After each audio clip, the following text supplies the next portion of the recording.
السلام علیکم ورحمۃ اللہ وبرکاتہ.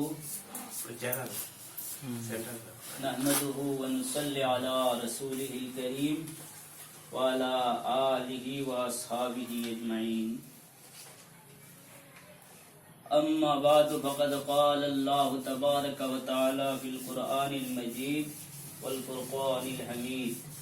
فاعوذ باللہ من الشیطان الرجیم. وعد اللہ الذین آمنوا وعملوا الصالحات منہم مغفرۃ واجرا عظیما. معزز حاضرین کرام، آج جمعہ کی دن ہے. یہ جمعہ جمادی الاخری جمادی الاخر کی دوسرا جمعہ ہے، ٹھیک ہے نا؟ تو خطبہ کے جو حاصل ہے، سرانش ہے، میں آپ لوگوں کے سامنے کہہ دیتا ہوں. اللہ تبارک و تعالی مجھ کو اور آپ لوگوں کو نیک عمل کی توفیق عطا فرمائے کہ لیے اللہم آمین. اللہم آمین. آج کے خطبہ میں ہم کو نیک عمل کرنے کی اتشاہ دیا گیا ہے. یہی بات ہے، سمجھ رہے ہیں نا؟ بنگلہ لفظ بھی آ جاتا ہے کیونکہ آپ ہندی لوگ ہیں اور میں بنگلہ. না বাংলা সব ذالک بأن اللہ لا تسوى الدنیا عنده جناح بعوضہ. یہ دنیا اللہ کے پاس کیا ہے؟ مچھر ہے نا، مچھر کی پر کی برابر کی بھی حیثیت نہیں رکھتا ہے.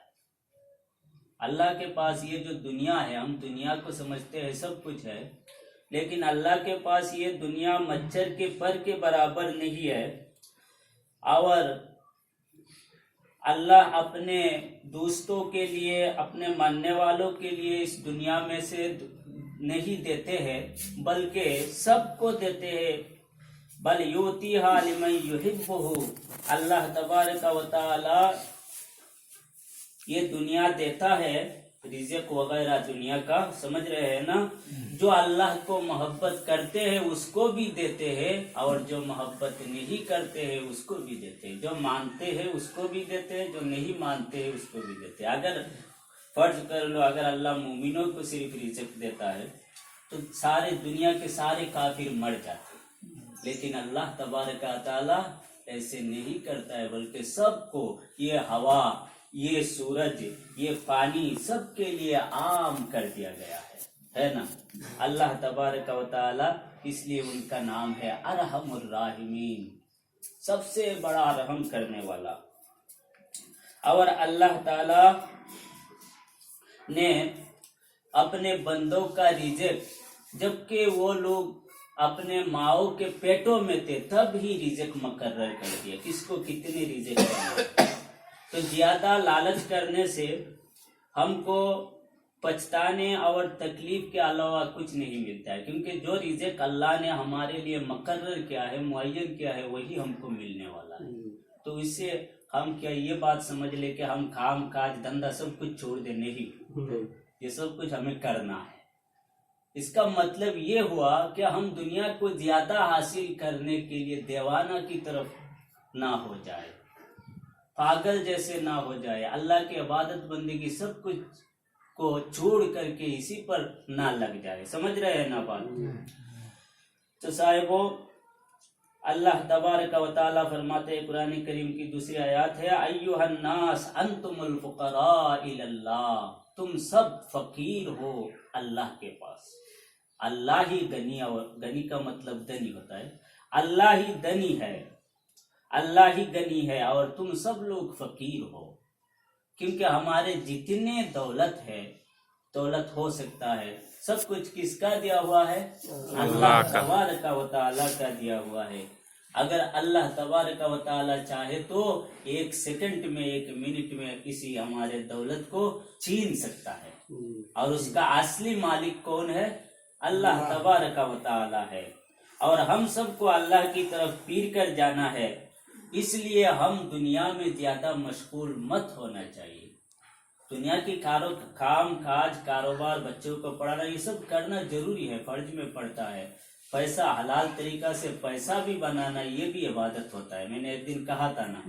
جی ہاں، لیکن اس کا مطلب یہ نہیں کہ ایسے بہت سارے لوگ ہیں کہ اس دنیا کو ہی اصلی مقصد سمجھتے ہیں، اور اصلی مقصد ہمارا دنیا نہیں ہے بلکہ اللہ کی عبادت ہے۔ اللہ تبارک و تعالی نے کیا فرمایا؟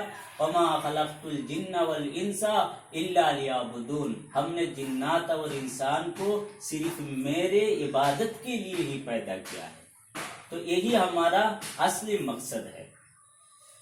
تو ہم کو دنیا سے کم لگاؤ رکھنا چاہیے، کیونکہ ہمارے جو موت ہے وہ شاہ رگ ہے، گردن کی رگ ہوتا ہے نا، وہ ہمارے بالکل قریب ہے، اس سے بھی قریب ہمارا موت ہے۔ اور ہم کو ہمارے سلف صالحین، نبی پاک صلی اللہ علیہ وسلم کے جو صحابہ کرام ہوتے ہیں، ان کے راستے پر چلنا چاہیے۔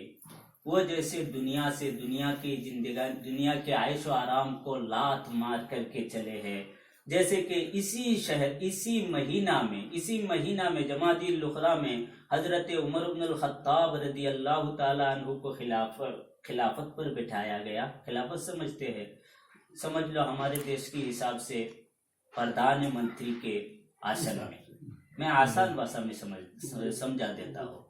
خلافت وہ نہیں ہے، لیکن پھر ایسے سمجھ لینا ایک طرف کیا ہے، ٹھیک ہے۔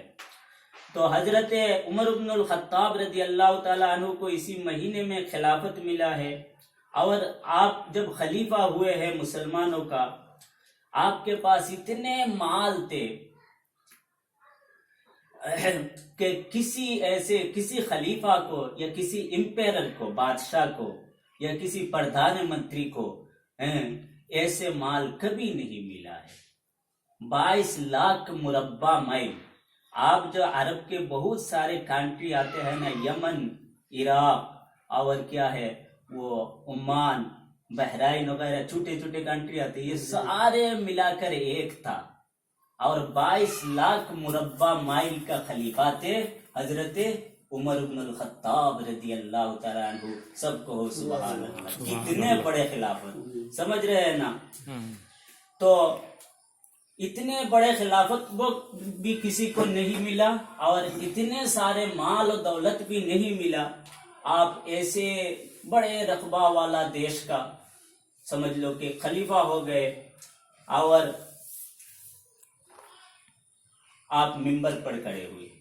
خلیفہ دیش کا سب سے بڑا مسجد ہوتا تھا، مسجد نبوی میں امامت بھی کرتے تھے۔ اسی خلیفہ کو بڑا امام کہا جاتا ہے۔ امامت دو طرح کا ہوتا ہے، ایک امامت صغریٰ جو مسجد میں امامتی کرتا ہے، اور ایک جب مسلمانوں کا، پورے مسلمانوں کا دیش کا خلیفہ ہوتا ہے، وہ بھی امام ہوتا ہے، ٹھیک ہے نا؟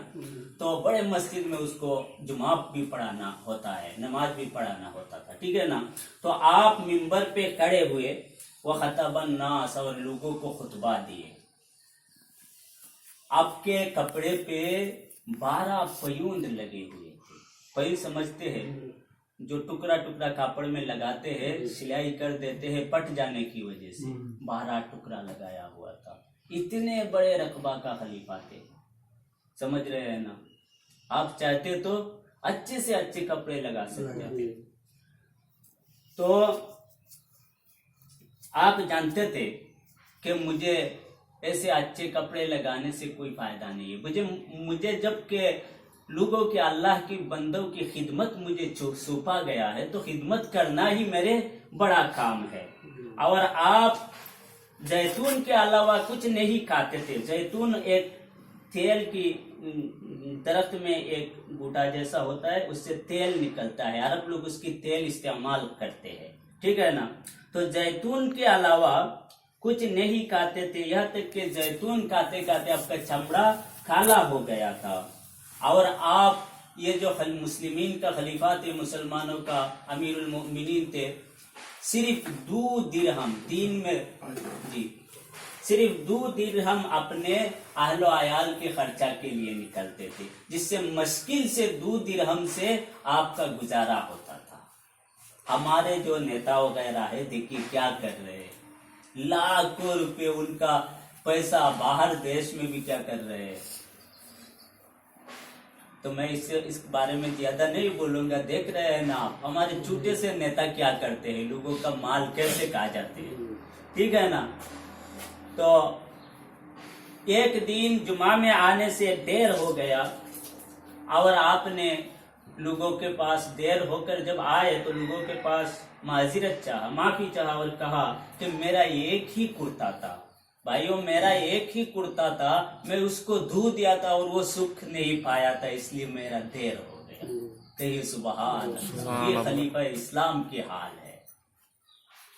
اب ہمارے چھوٹے موٹے لوگوں کی کیسے حال ہوتا ہے، اور جو لوگوں کی نیتا بن رہے ہیں، لوگوں کی حفاظت کرنے کے لیے، ان کا حال دیکھیے، ان کے گھر میں جائیے، دیکھیے آپ کے ساتھ کیسے برتاؤ کرتا ہے، اور جو آپ کو دینا ہے وہ کیسے دیتا ہے، کیسے وہ لیتا ہے۔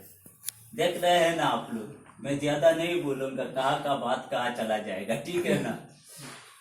تو یہی تھی حضرت عمر بن الخطاب رضی اللہ تعالی عنہ کی اخلاق، اور آپ خود خلیفہ اسلام ہونے کے باوجود آپ خود کیا کرتے تھے، آٹا کے بستے کو، دقیق آٹا کو کہتے ہیں نا، آٹا کے بستے کو اپنے ہی پیٹ میں لیتے تھے اور لوگوں کے گھر میں پہنچاتے تھے، غریبوں کی۔ کوئی راجا ایسا کر سکتا ہے؟ نہیں، کوئی منتری ایسے کر سکتا ہے؟ نہیں۔ لیکن آپ اتنے بڑے مسلمانوں کے خلیفہ، نبی پاک صلی اللہ علیہ وسلم کی دوسرا خلیفہ ابو بکر صدیق رضی اللہ تعالیٰ عنہ کی بعد ہی حضرت عمر فاروق رضی اللہ تعالیٰ عنہ خلیفہ بنے ہیں، آپ ایسے کرتے تھے۔ اور اس کے ساتھ یہ بھی کہتے تھے کہ یا لیت ام عمر، آئے عمر کے ماں، تو اگر عمر کو جنم نہیں دیتی تو اچھا ہوتا، اگر عمر دنیا کو نہیں دیکھتا تو اچھا ہوتا۔ ولم ارد دنیا، اگر عمر آدمی نہیں ہوتا تو اچھا ہوتا، کیونکہ عمر سے اچھی کام تو نہیں ہو رہا ہے۔ دیکھیے اچھے کام کر رہے ہیں اور اپنے کو کتنا چھوٹا سمجھ رہے ہیں، بات سمجھ رہے ہیں نا۔